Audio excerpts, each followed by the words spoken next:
Ini berat, tapi memang ini level tertinggi. Makanya dikatakan oleh Jabir radhiyallahu anhu, Nabi SAW itu salah satu sifatnya, kedermawanannya tidak pernah menolak siapa yang minta.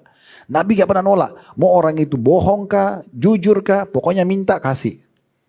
Karena semuanya dinilai oleh Allah tergantung niatnya. Innamal a'malu binniyat. Pernah saya jelaskan di majelis kita ini. Kalau di masjid ini ada orang datang Bapak Ibu sekalian bawa proposal masjid. Ini proposal masjid di Jawa Tengah. 100 juta Bapak Ibu nyumbang. Lalu kita semua prihatin kita sumbang 100 juta. Sebulan kemudian kita tahu dia bohong. Rugikah kita?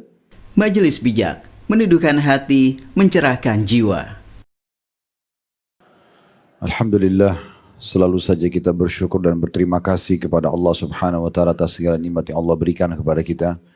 Kembali kami ingatkan diri kami dan Bapak Ibu sekalian, terlalu banyak nikmat Allah dari makanan, minuman, oksigen, air, transportasi, pakaian, pasangan hidup, anak-anak, tempat tinggal dan segala macam hal yang akhirnya roda kehidupan kita bisa sempurna berjalan yang Allah terus limpahkan kepada kita. Tugas kita adalah menikmati dan bersyukur kepada Allah Subhanahu wa taala. Dan Allah benar dengan firman-Nya dalam surah Ibrahim surah nomor 14 ayat 7, potongan ayatnya la in syakartum la azidannakum. Kalau kalian bersyukur maka pasti aku akan tambah.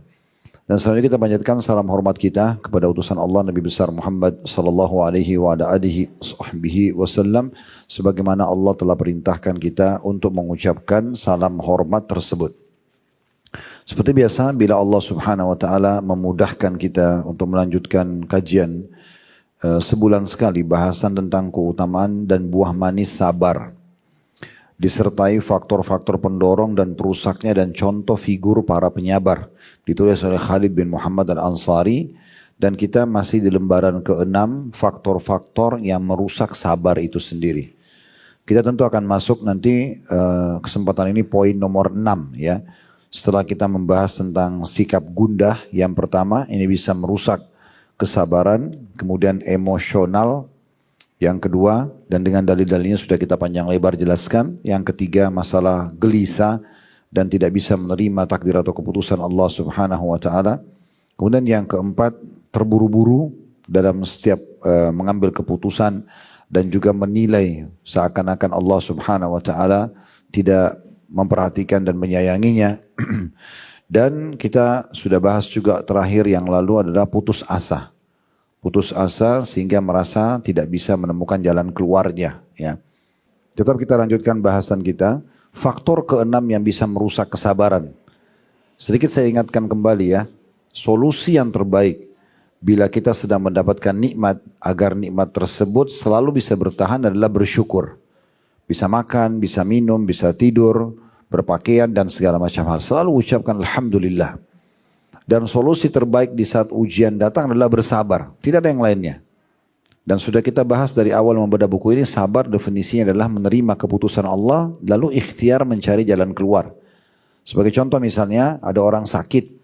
Maka dia bangun pagi hari pada saat dia sakit, yang malamnya tadi dia tidur sehat-sehat saja, kemudian dia bangun ternyata sudah flu, meriang, demam, atau apa sajalah yang mungkin dia tidak nyaman, maka berarti ujian sedang datang. Di sini dia terima dulu kalau Allah sedang menguji dia, lalu kemudian dia ikhtiar mencari jalan keluar. Tidak perlu dia menyalahkan waktu, tempat, orang lain, karena ujian sedang datang dalam hidupnya. Tugasnya bersabar. Nah ini yang sedang kita bahas sebenarnya panjang lebar ya. Kita sudah membahas tentang keutamaan sabar, baik dari Al-Quran, dari hadis Nabi SAW. Kita juga sudah membahas kisah-kisah orang yang sabar, dan itu sudah panjang lebar kita paparkan. Nah sekarang kita masuk ke masalah hal-hal yang bisa mengganggu kesabaran itu. Kita masuk ke poin ke-6 yaitu takut ketika berhadapan dengan musuh. Nah ini poin memang agak sensitif. Dan kita akan bahas pada waktu ini sampai menjelang asar nanti insya Allah sekitar 1 jaman. Khusus masalah ini ya. Karena poin ini walaupun kecil, sederhana kalau yang pegang bukunya, tapi ini bahasanya luas sekali. Yaitu takut ketika berhadapan dengan musuh. Apa yang kita bisa paham dari judul ini? Kita nggak boleh takut sama musuh. Nah gitu ya. Nah muncul pertanyaan selanjutnya. Bagaimana caranya Ustaz supaya saya tidak takut sama musuh? Mungkin musuh lebih mutakhir senjatanya, mungkin lebih besar fisiknya, mungkin lebih mahir dalam keterampilan perang misalnya. Maka apa yang membuat kita supaya tidak takut? Pondasi agama kita Bapak Ibu sekalian keyakinan. Kita yakin. Memang dari dulu sejarah perang, jihad ya, dalam Islam belum pernah ditemukan Bapak Ibu sekalian kecuali dalam keadaan tertentu saja ya. Kalau pasukan umat Islam lebih banyak daripada pasukan orang-orang non-Muslim. Belum pernah ditemukan senjata kita lebih canggih daripada senjata mereka. Selalu saja kita lebih sedikit secara kuantitas, lebih sederhana secara kualitas. Kualitas ini maksudnya kualitas keterampilan perang, kualitas senjata, memang begitu. Makanya Umar bin Khattab radhiyallahu anhu kalau sedang mengutus pasukan maka beliau mengatakan sesungguhnya musuh-musuh kalian lebih canggih senjatanya, lebih banyak jumlahnya, mungkin lebih mahir dalam keterampilan perang, duel atau menggunakan senjata kalau di masa kita sekarang. Tetapi mereka itu kufur kepada Allah, sementara kalian beriman kepada Allah. Karena iman itulah kalian beramal soleh dan akhirnya membuat kalian unggul atas mereka. Kapan kalian membuka pintu maksiat dalam jihad ini, maka pastikan kalian akan dikalahkan oleh musuh karena mereka lebih canggih secara senjata dan lebih banyak secara jumlah.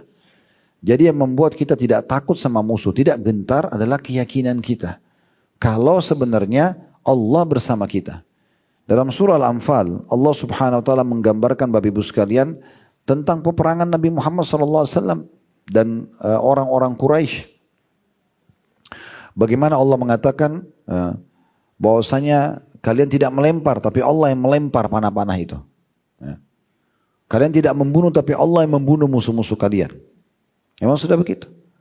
Ada sahabat yang melepaskan anak panahnya itu tanpa ada besi ujungnya tapi bisa membunuh musuh. Ada di antara sahabat yang sebelum menebas leher musuhnya di perang Badar, leher musuhnya sudah melental. Jadi memang kuasa Allah SWT. Makanya Allah mengatakan falam taqtulu walakinna Allah qatalahum. Kalian tidak membunuh musuh kalian tapi Allah yang membunuh mereka. Ya. Jadi memang wa ma ramaita walakinna Allah rama, dan kalian tidak melempar pada saat melempar anak panah atau tombak kalau kita sekarang melepaskan ya peluru senjata kecuali Allah yang melemparnya, yang mengenakan kesasaran gitu ya. Oleh karena itu kita punya keyakinan ini Bapak Ibu sekalian. Bukan berarti juga apa yang kami sampaikan lalu dipelintir, lalu dikatakan oh kalau begitu kita ini aja ya, tidak usah punya persiapan perang, kita nggak usah punya keterampilan. Bukan begitu maksudnya. Tetap kita punya persiapan sebagaimana Allah sebutkan dalam surah Al-Anfal juga. Wa'iddul lahum mastata'akum min quwwah. Dan persiapkan untuk menghadapi musuh-musuh Allah, musuh kalian itu kekuatan-kekuatan kalian. Semampu kita. Tapi setelah kita punya ikhtiar seperti itu, walaupun kita belum keterampilan setingkat level mereka, walaupun senjata kita belum secanggih mereka, tetap saja Allah akan berikan kemenangan di saat kita menjadikan pondasi keyakinan dalam kehidupan kita. Semuanya begitu. Anda mau keluar dari permasalahan yang sedang Anda hadapi sekarang, sakit yang tidak kunjung sembuh, mungkin utang yang tidak kunjung terbayar, atau permasalahan yang belum temukan solusinya, jalan keluarnya, tingkatkan keyakinan Anda kepada Allah SWT. Lebih giat lagi berdoa, lebih yakin lagi Allah sedang melihat dan Allah akan memberikan jawabannya, maka tinggal tunggu beberapa saat akan datang bantuan Allah. Yang membuat kadang-kadang tertunda bantuan Allah, pertolongan Allah itu justru karena kita ragu. Benar nggak sih doa ini diterima? Benar nggak sih saya bisa sembuh dari penyakit saya? Nah ini kita pernah singgung di poin sebelumnya, masalah putus asa. Seakan-akan sudah tidak mungkin Allah membantu, jadi keliru. Ya. Di poin yang lain, kita umat Islam ini, Bapak Ibu sekalian, targetnya masuk medan perang itu mati. Itu target utamanya. Perbedaan dasar antara kita sama orang kafir, kita mau mati. Semua umat Islam yang faham tentang bab jihad, nyatakan saya bacakan kitab yang saya bawa ini, selain dari buku kita tentu saya sudah bawakan kitab Sahih Targhib tadi dalam kitab Al-Jihad. Itu luar biasa, ada bab khusus anjuran berharap mati syahid, ada bab khusus keutamaan orang yang takut menakut-nakuti musuh dan tidak takut pada musuh, ada bab khusus tentang ribat, ada bab khusus tentang membiayai peperangan, ada bab khusus tentang ini dan itu, banyak sekali.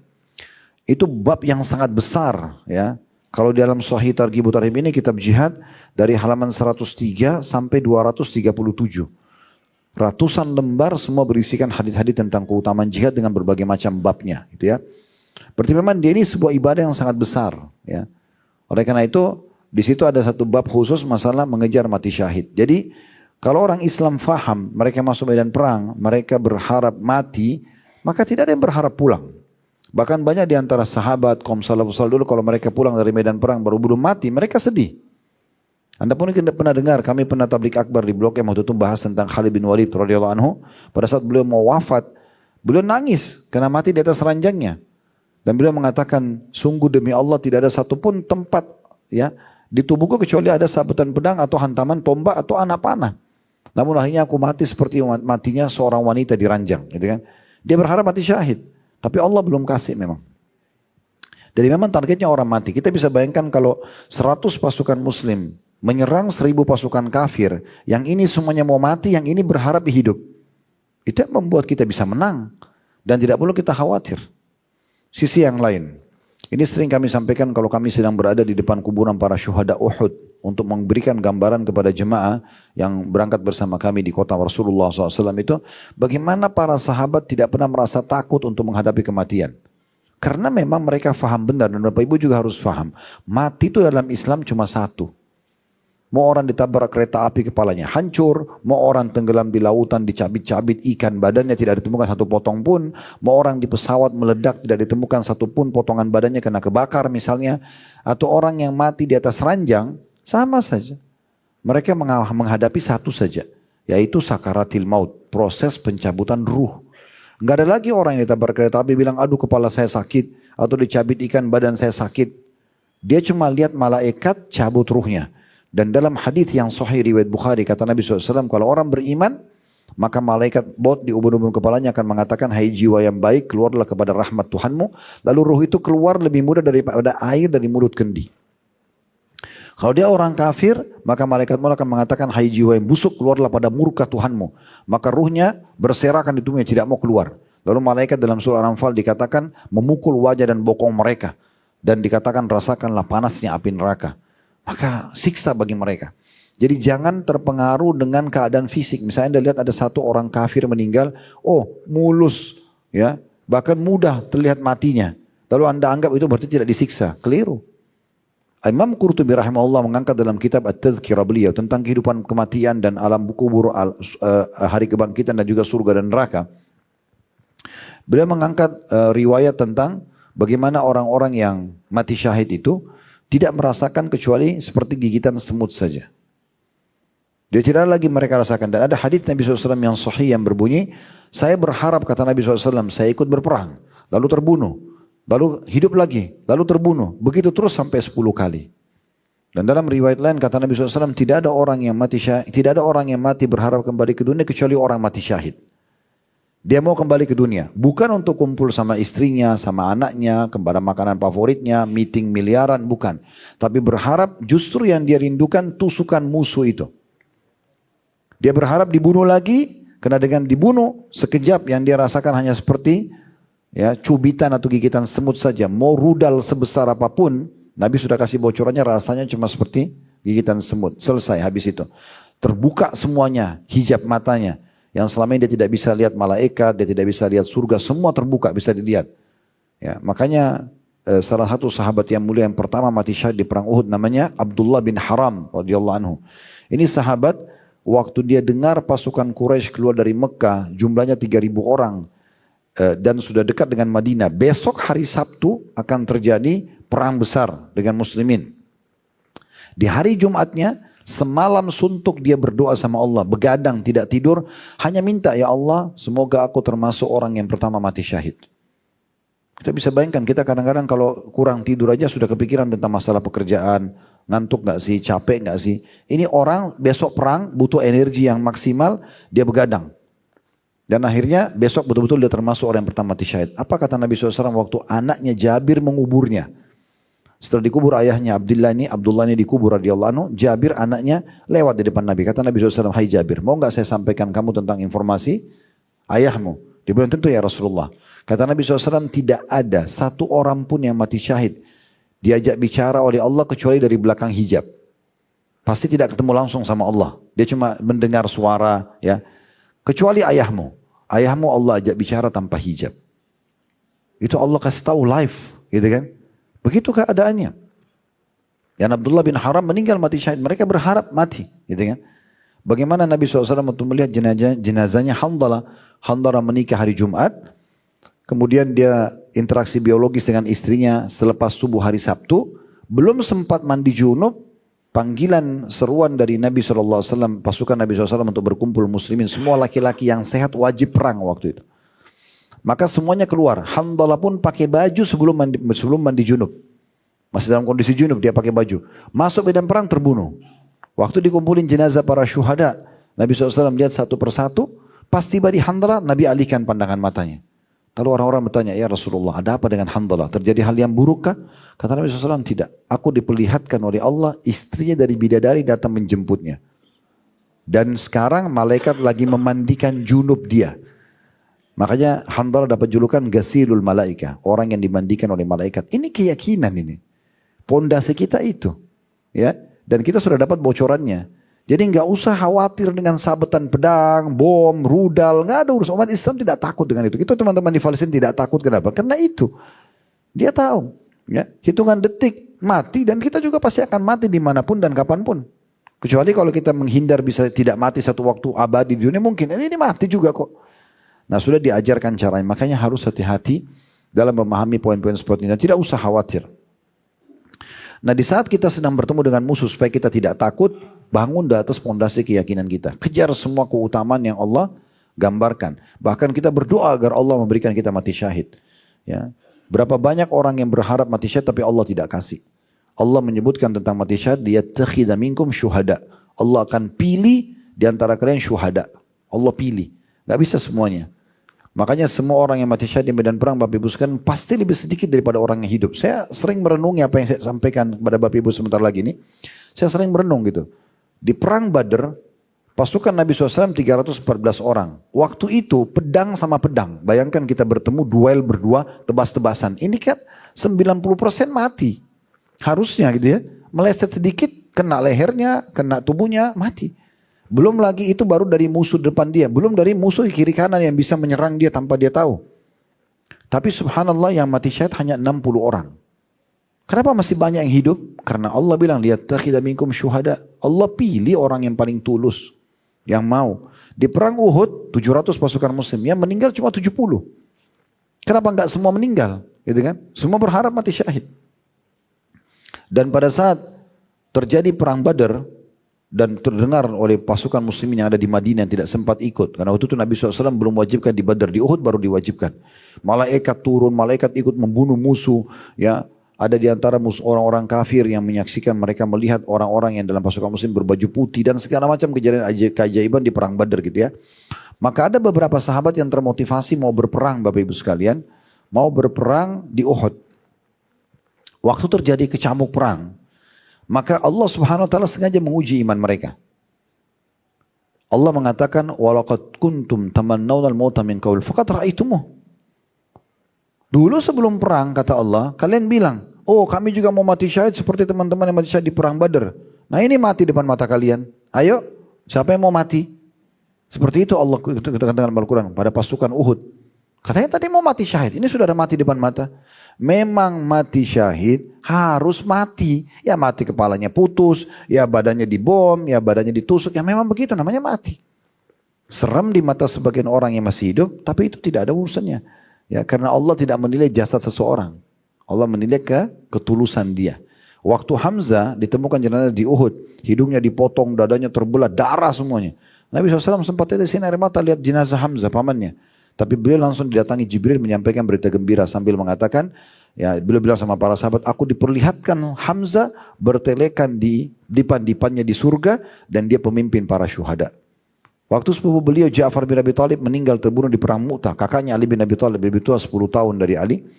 Dan itu pada saat berperang, dua tangannya dipotong oleh musuh. Lalu kata Nabi SAW, aku diperlihatkan Ja'far sekarang sedang terbang bersama malaikat mengelilingi surga dan Allah mengganti kedua tangannya dengan kedua sayap. Ini informasi gaib dan benar dari manusia yang terpercaya Nabi Muhammad SAW. Itu pondasinya. Makanya ibu-ibu di Palestina kan, oh suruh anaknya jihad. Berapa banyak ibu yang diwawancarai, bagaimana dengan perasaan dengan anak anda meninggal? Alhamdulillah, dia dahului kami, dia akan berikan kami syafaat. Mereka begitu. Karena sudah faham. Ya. Nah ini poin penting. Poin ke-6 ini yang merusak kesabaran karena dia takut pada saat berhadapan dengan musuh. Masih pikirannya dunia. Takut nanti ditusuk, takut nanti kena bom. Ya sudah berarti gak bakal dapat pahala jihad. Kan gitu. Nah kita baca dulu di sini yang ditulis oleh penulis ya. Faktor keenam yang merusak kesabaran adalah takut ketika berhadapan dengan musuh. Tadi sudah kita berikan tipsnya bagaimana supaya tidak takut. Toh mati akan datang dan orang yang terbunuh mati syahid mendapatkan banyak keutamaan serta mereka cuma rasakan seperti cubitan atau gigitan semut saja gitu ya. Kata Nabi SAW, La tamannau liqa'al adu, fa'idha laqitumuhum fasbiru.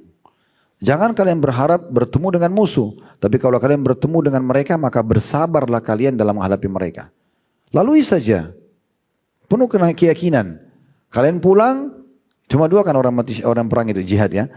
Mati syahid, berarti dapat surga, atau pulang bawa kemenangan. Islam tidak kenal kalah.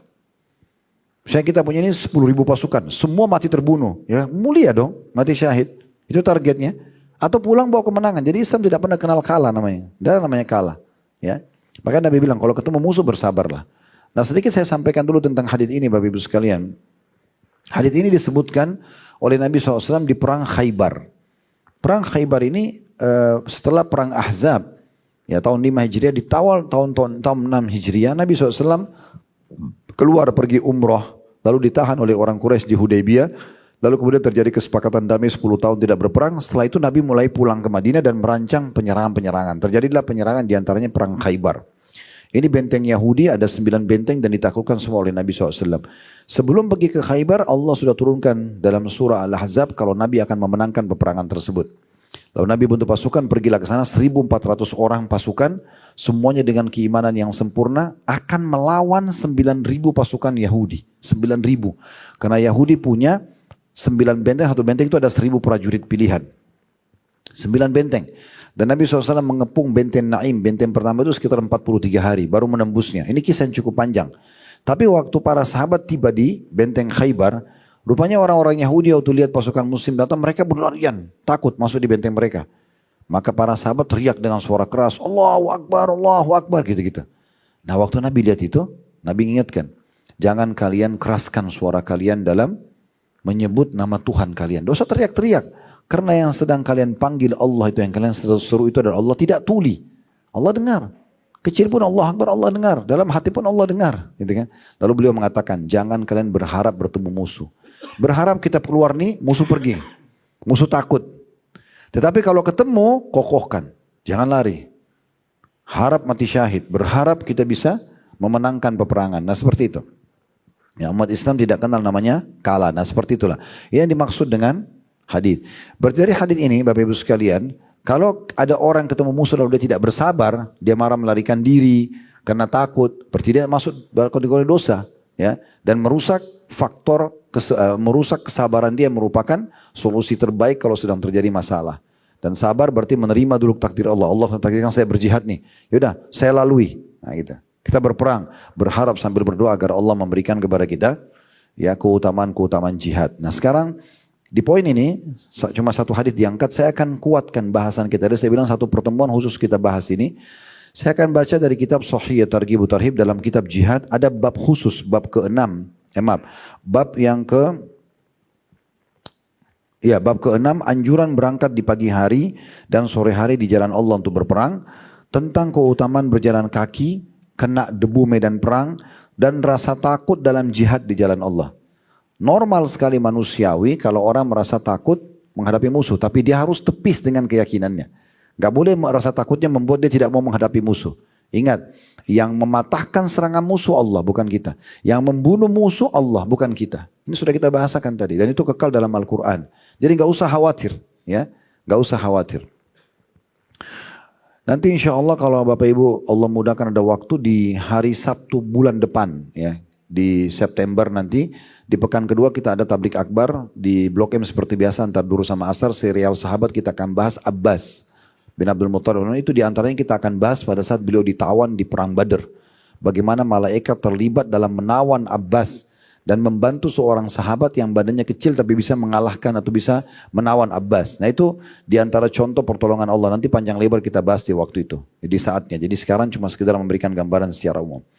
Kita akan mulai membacakan hadis dari Ummu Malik Al-Bahziyah radhiyallahu anha. Beliau mengatakan, "Dzakara Rasulullah sallallahu alaihi wasallam fitnatan faqarrabaha.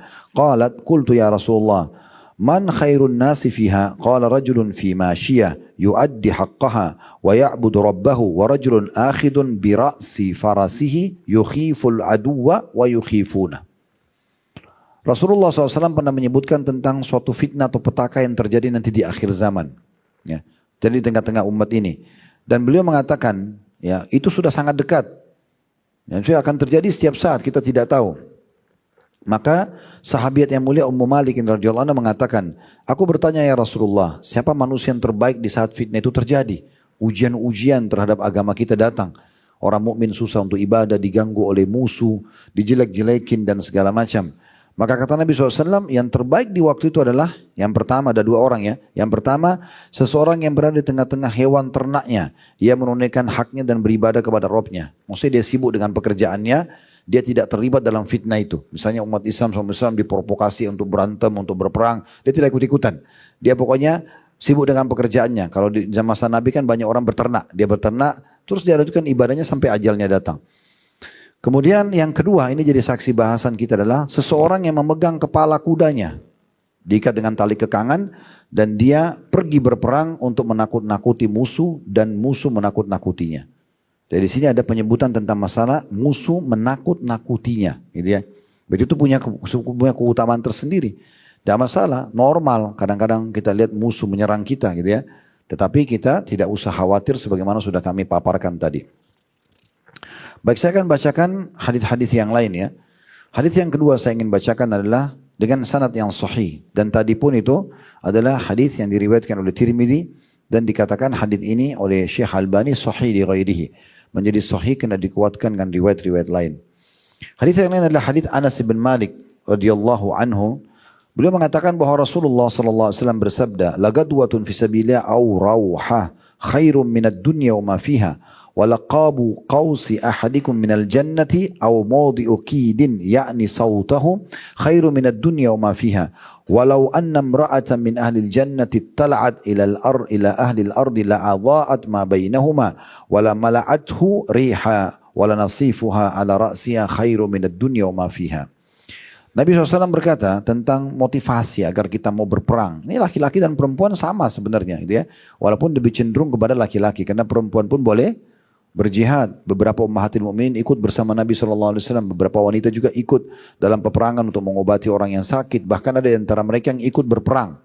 Kalau pernah dengar nama Nusaybah binti Ka'ab radhiyallahu anha, julukannya Ummu Umarah. Ini wanita mulia sekali ya. Dan ini menyebabkan saya juga menamakan salah satu dari anak perempuan kami Nusaybah. Karena nama ini mulia sekali.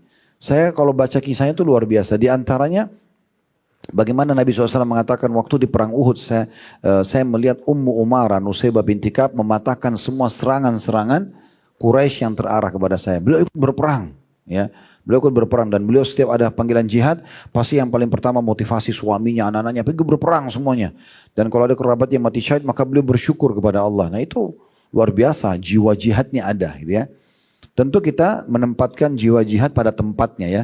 Bukan membuat keonaran, seperti sebagian orang buat keonaran itu tidak benar. Bom sana sini, yang membuat kekacauan, apalagi di negara kita yang sudah aman, ini tidak benar. Ya.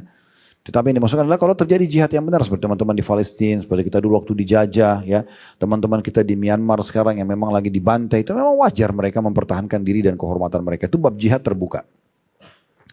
Terjemahan hadis ini, kata Nabi SAW, sungguh satu kali saja keberangkatan atau kepulangan dari perang di jalan Allah, sekali pergi, sekali seumur hidup, atau sekali pulang, lebih baik daripada dunia beserta isinya. Saya hari kiamat nanti, kalau kita dikasih pahalanya, bayangkan aja gini, kalau ada orang yang punya komplek ini aja nih, ya, komplek ini, dia punya di komplek ini misalnya 10 rumah, dianggap kaya nggak? Kaya. Anggap satu rumah misalnya 3 miliar, kali 10 30 miliar, contoh saja. Saya tidak tahu harga rumah di sini berapa, cuma contoh saja. Biasanya kalau hitung-hitungan duit cepat paham gitu ya. Contoh, pasti orang nggak kaya. Anggaplah setengah komplek, yang tinggal sini mungkin lebih tahu berapa jumlah rumah. Anggaplah setengah komplek di sini, anggap ada 50 rumah, 25 rumah punya dia. Atau 50 itu semua punya dia. Tinggal dia sewa-sewain, pasti dianggap orang kaya. Bagaimana kalau seluruh Jakarta Selatan punya dia? Pasti dianggap lebih kaya. Bagaimana kalau orang punya 5 wilayah Jakarta, selatan, timur, barat, utara, pusat, semua punya dia. Wali kota aja tidak punya itu. Setiap wilayah ada wali kotanya. Ini dia punya semua wilayah Jakarta. Gimana tuh kayanya? Ya, yang tidak mungkin terjadi. Bagaimana kalau digabung semua Jabodetabek? Nah, punya dia Tangerang, Depok, Bekasi, semua punya dia. Ini mungkin bukan cuma kaya di Indonesia, kaya seluruh dunia. Bagaimana kalau dia punya kepulauan Jawa Barat nih? Nah, punya dia. Terus begitu, Jawa Tengah, Jawa Timur, daerah Jawa semua dia punya.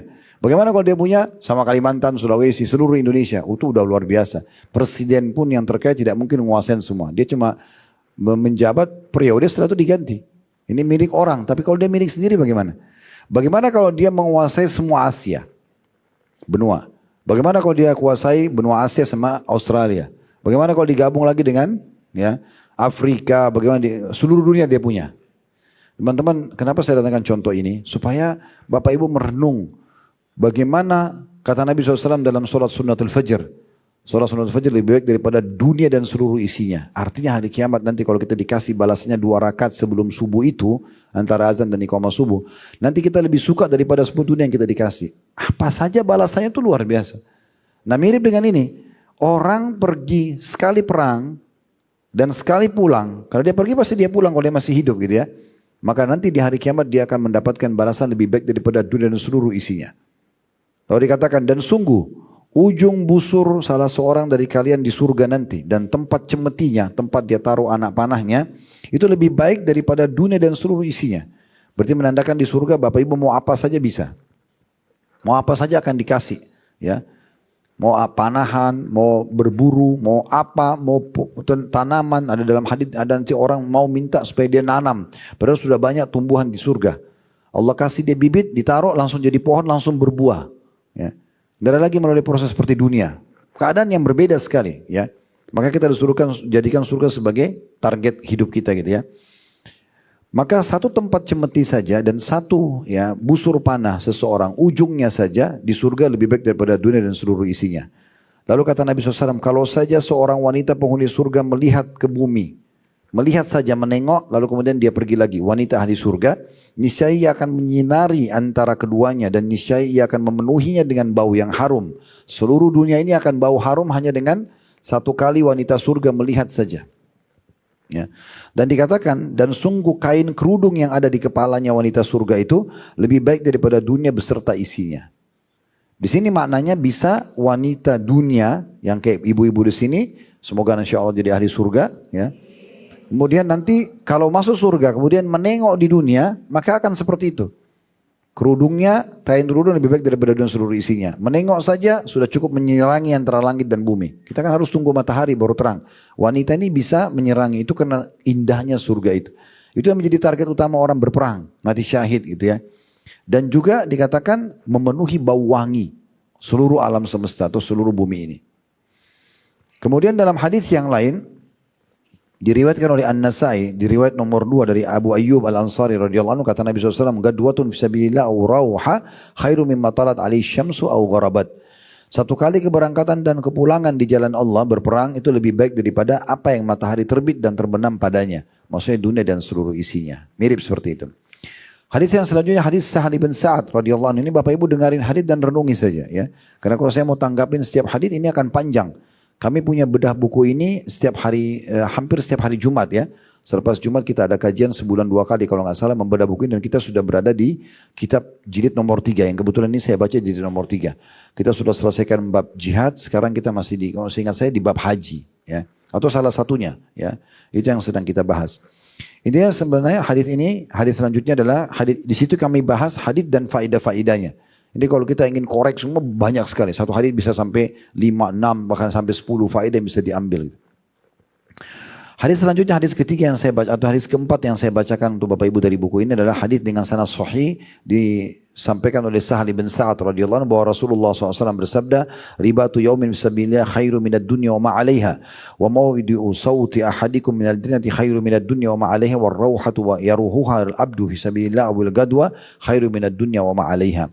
Melakukan ribat, berjaga-jaga di perbatasan antara muslim sama orang kafir. Nah, kayak teman-teman di Palestina sekarang lagi ribat, ya berjaga-jaga. Melakukan ribat 1 hari saja di jalan Allah lebih baik daripada dunia dan apa yang ada di atasnya. Dan letak cemeti seseorang dari kalian di surga itu lebih baik daripada dunia dan apa yang ada di atasnya. Satu kali kepulangan atau kepergian yang dilakukan oleh seorang hamba di jalan Allah lebih baik daripada dunia dan apa yang ada di atasnya. Hadis ini diriwayatkan oleh Bukhari.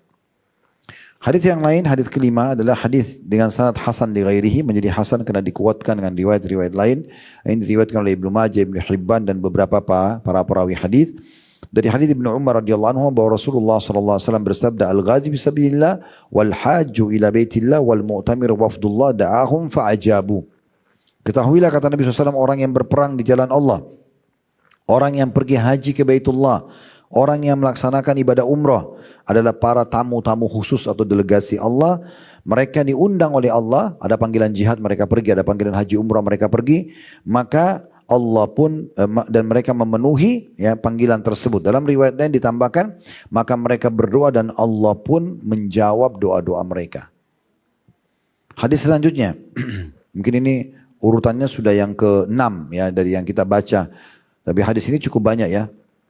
Hadis yang sahih dari hadis Abu Hurairah radhiyallahu anhu bahwasanya Rasulullah SAW bersabda, "Tadamman Allah liman kharaja fi sabili la yukhriju illa jihadun fi sabili wa imanun bi wa tasdiqun bi rusuli fa huwa dhaminun an udkhilahu al-jannah aw urji'ahu ila manzilihi alladhi kharaja min nailan ma nala min ajrin aw ghanimah walladhi nafsu Muhammadin biyadi ma kallam ya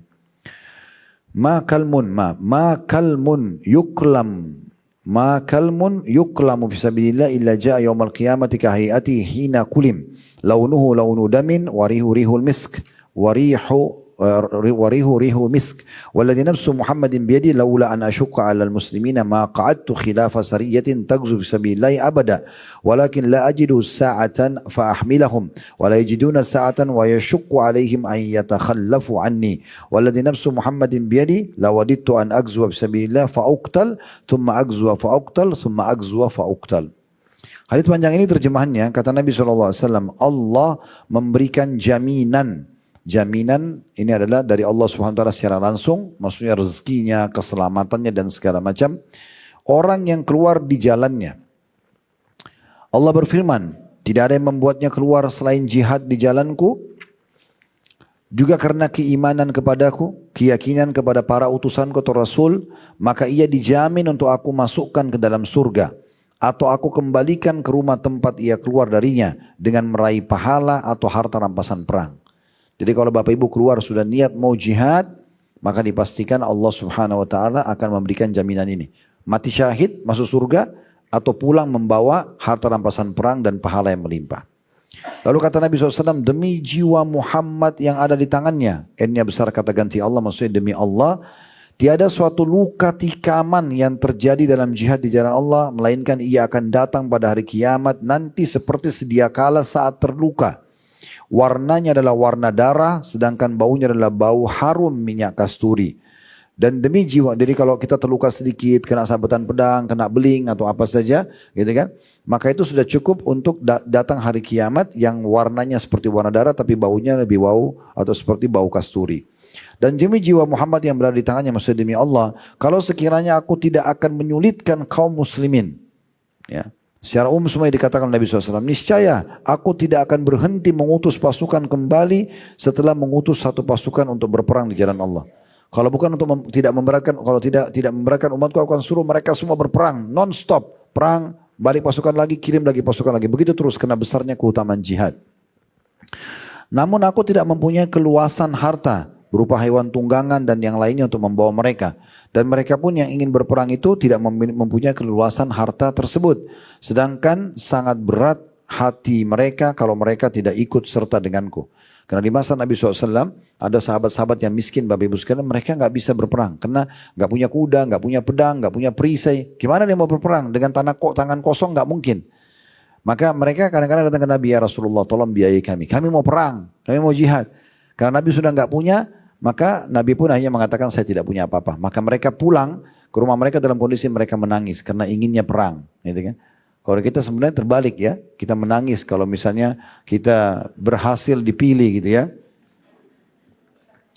Kemudian dikatakan, dan demi jiwa Muhammad yang ada di tangannya, sungguh aku sangat ingin berperang di jalan Allah. Ini kata Nabi. Beliau mengatakan, saya sendiri Nabi Allah, saya berharap, saya berperang di jalan Allah, lalu saya terbunuh, mati syahid. Kemudian saya dihidupkan lagi, saya berperang lagi, lalu saya terbunuh. Kemudian saya berperang lagi, lalu saya terbunuh. Jadi memang orang yang mati syahid itu yang dikejar adalah matinya. Ya. Karena hitungan detik, lalu kemudian dia lihat semuanya apa yang dijanjikan oleh Allah Subhanahu wa ta'ala.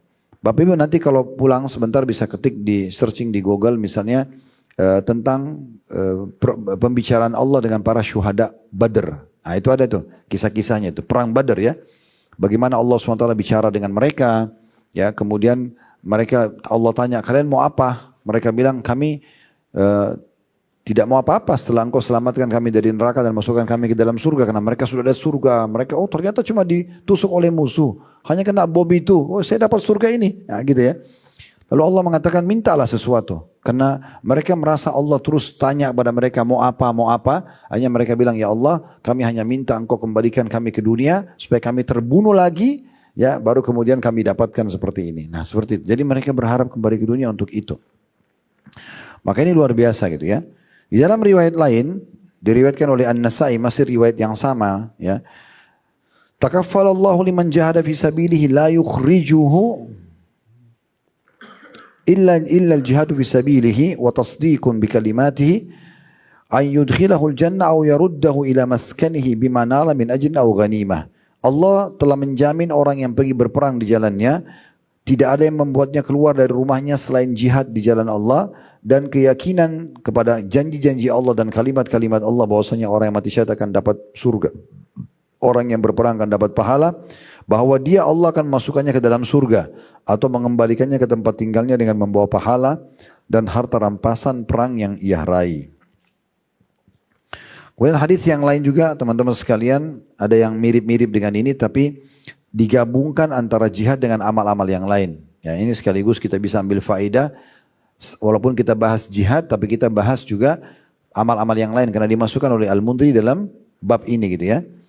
Hadits Mu'adz bin Jabal radhiyallahu anhu beliau berkata, "Ahida ilaina Rasulullah sallallahu alaihi wasallam fi khamsun man fa'ala wahidatun minhunna kana dhaminan 'ala Allah azza wa jal.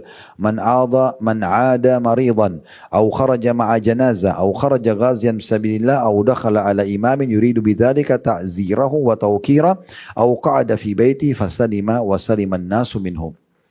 Kata Mu'adz bin Jabal, Rasulullah radhiyallahu anhu, Rasulullah SAW mewasiatkan kepada kami tentang 5 perkara yang siapa saja melakukan satu darinya maka ia akan mendapat jaminan dari Allah Subhanahu wa taala. Jaminan diberikan rezeki, jaminan diselamatkan dari mara bahaya. Disebutkan yang pertama dari 5 ini yaitu orang yang menjenguk orang sakit. Ya. Jadi kalau Bapak Ibu tahu kerabatnya, tetangganya ada sakit, luangkan waktu untuk menjenguk. Tapi itu ada adab-adabnya ya. Kita harus datang di waktu memang yang diizinkan. Kita tidak membebani orang yang sakit. Kita doakan. Ada doa-doa Nabi SAW yang beliau ajarkan untuk kita amalkan. Ini ada bahasan sendiri.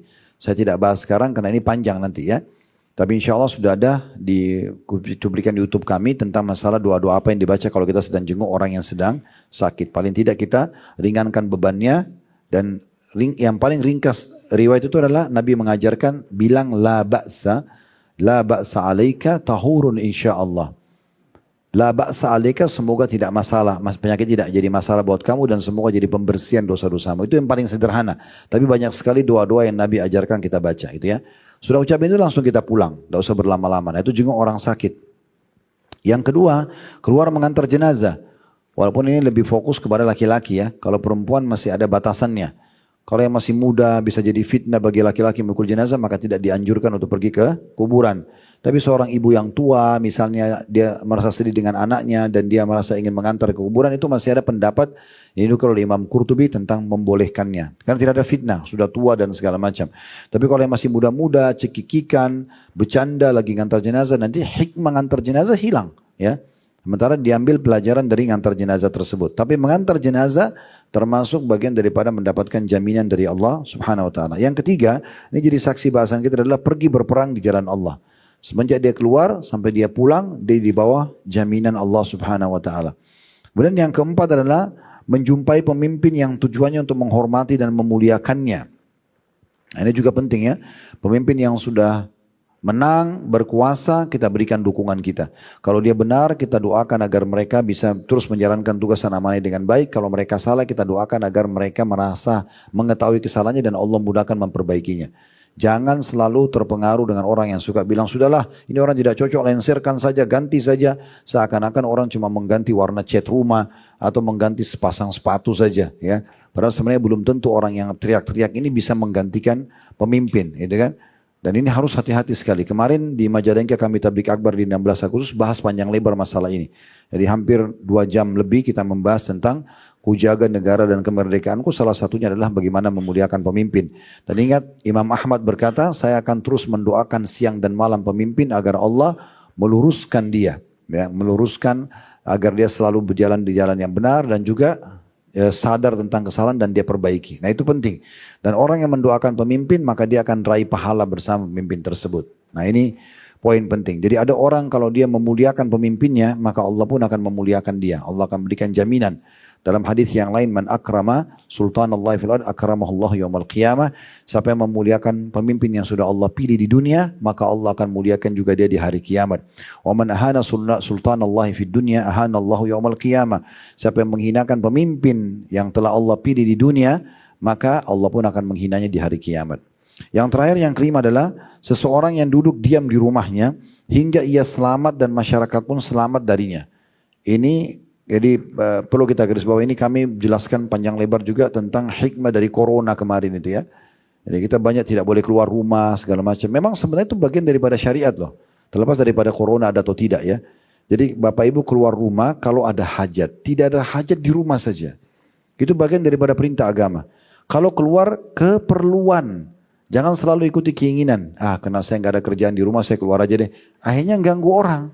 Atau dia diganggu oleh orang. Ini yang kata Nabi SAW ini. Ya. Salah satu dari 5 golongan yang dijamin oleh Allah SWT adalah orang yang diam di rumahnya. Laki-laki atau perempuan. Sehingga dia tidak mengganggu orang, dia juga tidak diganggu. Kalau darurat kita ke pasar, ke mall, ke kajian, silaturahim keluarga, jenguk orang sakit, ada uzurnya oke. Itu pun kita harus punya waktu. Oh sekian lama, udah selesai.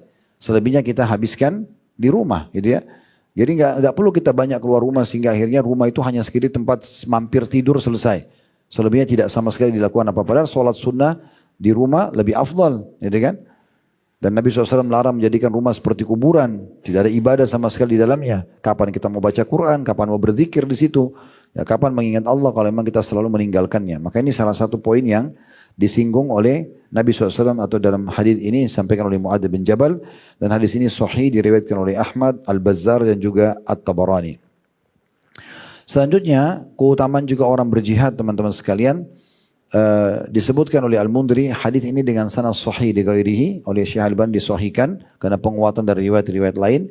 Dari hadis Abu Hurairah radhiyallahu anhu bahwasanya dia berkata, Rasulullah SAW bersabda, la yalijun nar rajulun baka min khasyatillah hatta ya'uda al-labanu fi ad-dar' wa la yajtami'u gubarun fi sabilillah wa dukhanu jahannam.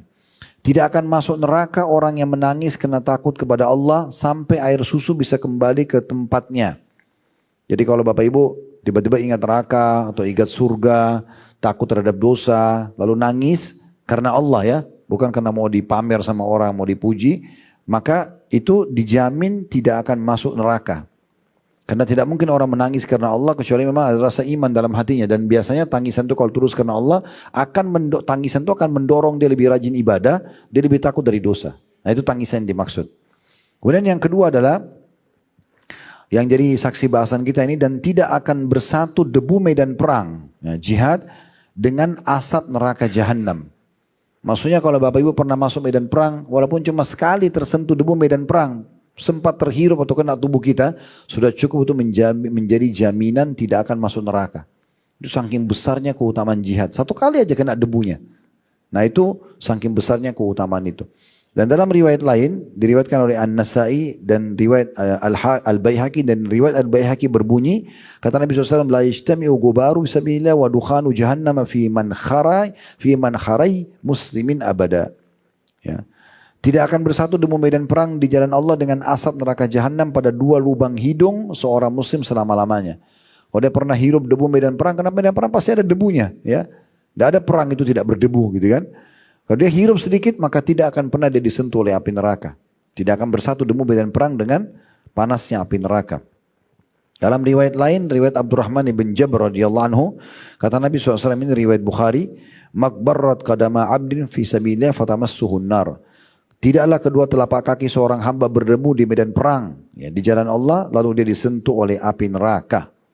Dalam riwayat yang lain juga, riwayat Tirmidzi, lafadznya, kata Nabi SAW, "Makbarrat qadamahu fi sabilillah fahuma haramun 'alan nar."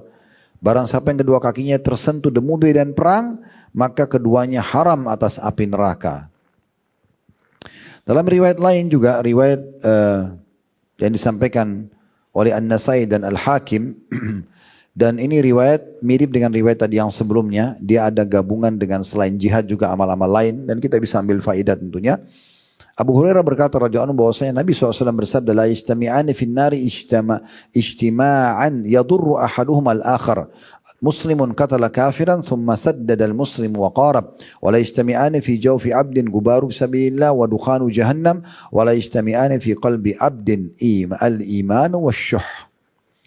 Tidak akan berkumpul, kata Nabi SAW, dua manusia di dalam neraka dengan perkumpulan yang saling membahayakan satu sama yang lain. Yaitu seorang muslim yang membunuh orang kafir. Kemudian muslim itu berlaku baik dan terus maksimal mengamalkan keislamannya sampai wafat. Jadi kalau ada orang muslim masuk medan perang, dia berhasil bunuh satu orang kafir, maka si kafir itu akan masuk neraka karena meninggal dalam keadaan kafir. Si muslim yang membunuhnya tidak akan masuk neraka. Karena tidak akan disatukan antara si muslim ini dengan orang kafir yang dia bunuh di neraka. Tapi syaratnya adalah si muslim, kata Nabi SAW, setelah itu pun terus dia mempertahankan kebaikan, amal soleh dan keislamannya sampai wafat. Bukan berarti dia sudah pulang dari medan perang lalu buat maksiat lagi, enggak. Atau meninggal dalam keadaan kafir. Ini hanya berlaku bagi orang yang mempertahankan keislaman sampai wafat. Kemudian dikatakan juga selanjutnya, dan ada dua hal yang tidak akan berkumpul di dalam rongga seorang hamba. Yaitu debu di jalan Allah dan asap neraka jahanam. Kita pernah hirup debu medan perang di hidung masuk ke kerongkongan, itu tidak akan pernah disentuh juga api neraka. Kemudian selanjutnya yang ketiga, ini jadi saksi, ini yang saya bilang tadi tambahannya ya. Dan dua hal kata Nabi SAW tidak akan berkumpul dalam hati seorang mukmin, yaitu iman yang sempurna dan sifat kikir. Dalam riwayat lain, dalam riwayat An-Nasai dikatakan al-imanu wal hasad, iman dan rasa dengki. Berarti kalau Bapak Ibu mau tahu tolak ukur imannya sudah bagus atau tidak, cek apakah masih ada sifat pelitnya. Kalau masih pelit berarti belum sempurna imannya. Nah iya. Kalau masih suka iri sama orang berarti belum sempurna imannya. Itu Nabi yang bilang. Karena tidak akan bersatu dalam hati seorang mukmin yang imannya sempurna, iman dan pelit. Iman dan iri, tidak mungkin. Terlintas iya. Tapi kalau orang jadikan, itu biasa. Setan botelnya, tapi kita tepis. Cuma kalau kita iyakan, memang kita pelit ya. Maka berarti itu sudah tidak bisa dijadikan tolak ukur imannya baik. Iman baik itu seperti yang Nabi SAW contohkan ya. Puncak kedermawanan, puncak kesempurnaan iman adalah kedermawanan seseorang. Kalau Anda suka bersedekah, berbagi, dan itu pun ada level-levelnya. Kalau Bapak Ibu memberi kapan diminta, itu level paling rendah dalam sedekah. Paling rendah. Saya ulangi lagi ya. Ada orang miskin datang minta, "Bu, Pak, bantu saya." Lalu Anda kasih, itu level terendahnya. Level di atasnya dalam sedekah yang termasuk sifat kedermawanan yang menyempurnakan iman seseorang adalah dia memberi tanpa diminta. Jadi memang kita keluar nyari orang miskin. Siapa saja kasih. Karena sedekah ini mau orang kaya orang miskin boleh kita kasih. Contoh orang tua kita kaya raya, boleh nggak saya tetap belikan mobil orang tua saya? Boleh. Belikan baju baru, belikan kosmetika kalau ibunya misalnya mau belikan parfum. Boleh saja, padahal mereka orang mampu. Nah ini level sedekah di atasnya. Jadi dia suka memberi tanpa diminta. Ini orang dermawan. Ada level di atasnya lagi. Ya, level di atasnya adalah tidak pernah menolak siapapun yang minta. Ini berat, tapi memang ini level tertinggi. Makanya dikatakan oleh Jabir radhiyallahu anhu, Nabi SAW itu salah satu sifatnya, kedermawanannya tidak pernah menolak siapa yang minta. Nabi gak pernah nolak. Mau orang itu bohong kah, jujur kah, pokoknya minta kasih. Karena semuanya dinilai oleh Allah tergantung niatnya. Innamal a'malu binniyat. Pernah saya jelaskan di majelis kita ini. Kalau di masjid ini ada orang datang Bapak Ibu sekalian bawa proposal masjid. Ini proposal masjid di Jawa Tengah. 100 juta Bapak Ibu nyumbang. Lalu kita semua prihatin, kita sumbang 100 juta. Sebulan kemudian kita tahu dia bohong. Rugikah kita?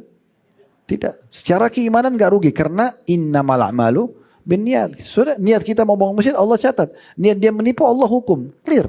Maka tidak perlu kita menilai lagi orang miskin. Ini benar gak sih? Anak pinjaman gak sih? Oh dia masih sehat. Sehat itu bukan jadi tolok ukur.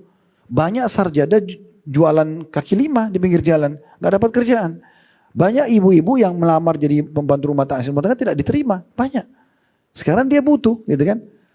Sederhanakan Bapak Ibu sekalian, kalau seandainya kondisi orang-orang yang mengemis itu seperti kita misalnya ekonominya. Kita udah kerja, udah di rumah, kita mau mengemis. Nah normalnya manusia begitu, tidak mau mengemis sebenarnya. Kecuali orang yang rusak jiwanya. Selama dia masih minta berarti dia butuh. Puncak kedermawanan memberi semua orang yang minta. Makanya dalam sebuah riwayat Nabi SAW pernah kedatangan orang. Baru beliau dapat dari sahabat dikasih hadiah banyak sekali kurma yang baru panen. Ranum sekali. Berkeranjang-keranjang. Lalu ada orang miskin datang minta, ya Rasulullah minta. Nabi bukan ambil sekilo berapa butir kasih. Sekeranjang kasih. Kasih, gak perhitungan. Sampai habis. Nabi sendiri belum makan satu butir pun. Ternyata masih ada orang yang minta. Maka Nabi SAW diam. Umar bin Khattab melihat ada perubahan raut wajah Nabi. Nabi kayak sedih. Karena gak bisa bantu orang ini gitu. Lalu Umar memberikan saran sebagai mertua dan sahabatnya. Umar mengatakan, ya Rasulullah, Allah tidak bebankan Anda di atas kemampuan Anda. Anda udah bantu tadi semua. Ini sudah habis. Masa mau dipaksa? Nabi tetap diam aja. Di sebelah Umar ada Ali, sepupu Nabi dan anak mantu Nabi. Dia bilang, ya Rasulullah, dia ambil korek kantong. Dia lihat ada 3 dirham uang. Sedikit sekali. Dia bilang, ya Rasulullah, ini yang masih ada sisa di kantong saya, silakan Anda keluarkan. Nabi senyum. Senyum luar biasa lalu gembira dan beliau mengatakan bihadza umirtu. Begini saya diperintahkan. Diambil itu kan dikasih orang itu. Bapak Ibu sekalian, kunci kekayaan bukan investasi dengan manusia. Percaya sama saya.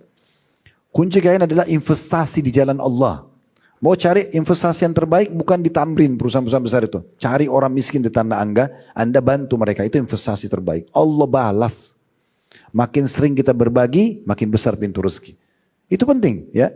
Makanya kita harus paham teman-teman sekalian, iman seseorang tolong adalah kalau seseorang tidak ada lagi dalam hatinya sifat perhitungan, pelit. Ya, dia sudah selalu memberi. Nah, seperti itulah. Itu di antara hadis yang disampaikan. Kemudian juga dalam hadis yang lain disebutkan oleh, ini kisah yang sedikit unik ya. Kisah dipraktekin oleh sahabat tentang hadis Nabi, kalau orang tersentuh kakinya debu medan perang, maka dia tidak akan disentuh oleh api neraka. Disampaikan oleh dengan sanad sahih, tentunya hadisnya hadis sahih di ghairihi, dari Abi Al-Musabbah ya, atau Al-Musabbi Al-Muqra'i. Dia berkata, ini seorang tabi'in, bainama nahnu nasiru bi ardir Rumi fi ta'ifatin 'alaiha Malik bin Abdurrahman Al-Khash'ami. إذ مر مالك بجابر بن عبد الله رضي الله عنهما وهو يقود بغلا له فقال له مالك أي أبا عبد الله اركب فقد حملك الله. فقال جابر أصلح دابتي وأستغني عن قومي وسمعت رسول الله صلى الله عليه وسلم يقول مقبرة قدماه في سبيل الله حرمه الله على النار.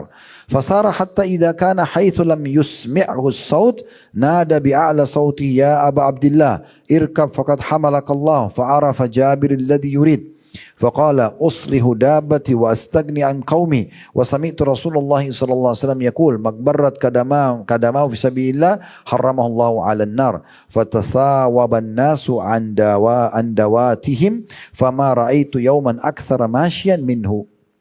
Terjemahan riwayat panjang ini kata Abi Al-Musyabbah Al-Muqra'i rahimahullah.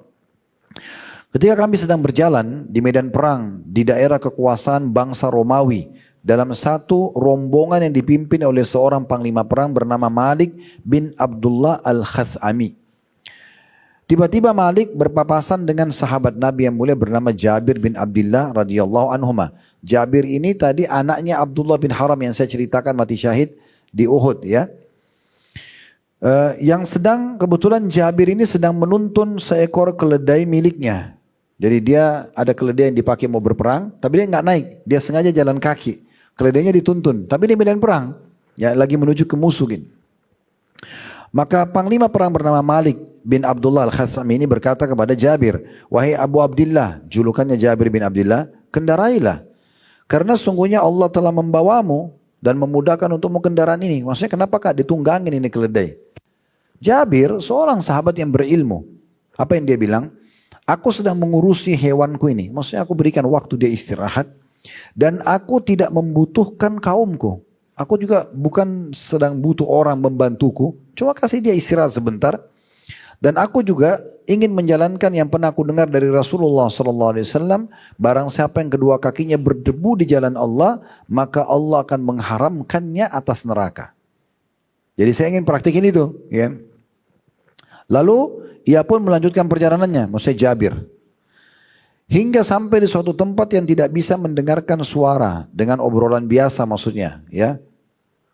Maka Malik tadi, ya, yang panglima perang, sengaja teriak, memanggil dari jarak jauh Jabir, supaya pasukannya dengar. Dia mengatakan, "Wahai Jabir, wahai Abu Abdillah, kendarailah, tunggangilah keledaimu, karena sesungguhnya Allah telah memberimu kendaraan." Maka Jabir pun sudah faham maksudnya Malik. Malik ini mau supaya Jabir teriak, sampaikan ke pasukan. Ini loh karena ini. Jadi bukan cuma dia yang dengar sendiri. Bisa difahami ya? Baik. Maka Jabir faham apa yang Malik inginkan sebagai panglima perang. Maka ia pun berkata dengan suara lantang. Jabir bin Abdillah mengatakan, "Aku sedang mengurusi hewanku, memberikan waktu untuk istirahat. Dan aku tidak membutuhkan kaumku. Aku juga bukan sedang butuh bantuan. Bisa aku tangani sendiri. Dan aku ingin menjalankan dan apa yang aku dengar dari Rasulullah SAW. Barang siapa yang kedua kakinya berdebu di jalan Allah. Karena aku jalannya kan kena debu. Gitu. Walaupun di atas keledai juga bisa kena debu. Tapi kalau injak langsung kan sudah pasti. Gitu. Maka Allah akan mengharamkannya atas neraka. Maka orang-orang pun pada saat dengar itu semua berloncatan dari hewan tunggangan mereka. Maka orang-orang pun semuanya berloncatan dari hewan tunggangan mereka. Sehingga kata Malik, aku tidak pernah, kata Abu Al-Musyabbih yang meriwayatkan hadits, aku tidak pernah melihat suatu peperangan yang paling banyak orang jalan kaki dibandingkan peperangan itu. Jadi orang-orang semua pada keluar dan memang turun dari keuntungan mereka untuk mendapat keutamaan ini. Mendapat keutamaan ini. Nah ini yang dimaksudkan dengan bagaimana mereka mempraktikkan itu. Dan tentu teman-teman sekalian, ya hadits-hadits berhubungan dengan sini banyak sekali. Banyak sekali kalau kita ingin bahas. Namun karena sudah menjelang asar dan ini saya sudah mewakili, kita akan coba kembangkan dengan pertanyaan. Intinya kita sedang membahas faktor keenam perusak ya daripada kesabaran adalah orang tidak bersabar tentang berada di medan perang. Allahu a'lam. Semoga apa yang kita bahas hari ini bermanfaat buat kita semua dan Allah jadikan kita mudah untuk mengamalkan dan juga menjadikan sebagai tambahan amal soleh kita. Ada benar dari Allah silakan diambil dan diamalkan. Kalau salah dari saya mohon dimaafkan. Subhanakallahumma bihamdika asyhadu an la ilaha illa anta astaghfiruka wa atubu ilaik. Wassalamualaikum warahmatullahi wabarakatuh. Majelis Bijak, meneduhkan hati, mencerahkan jiwa.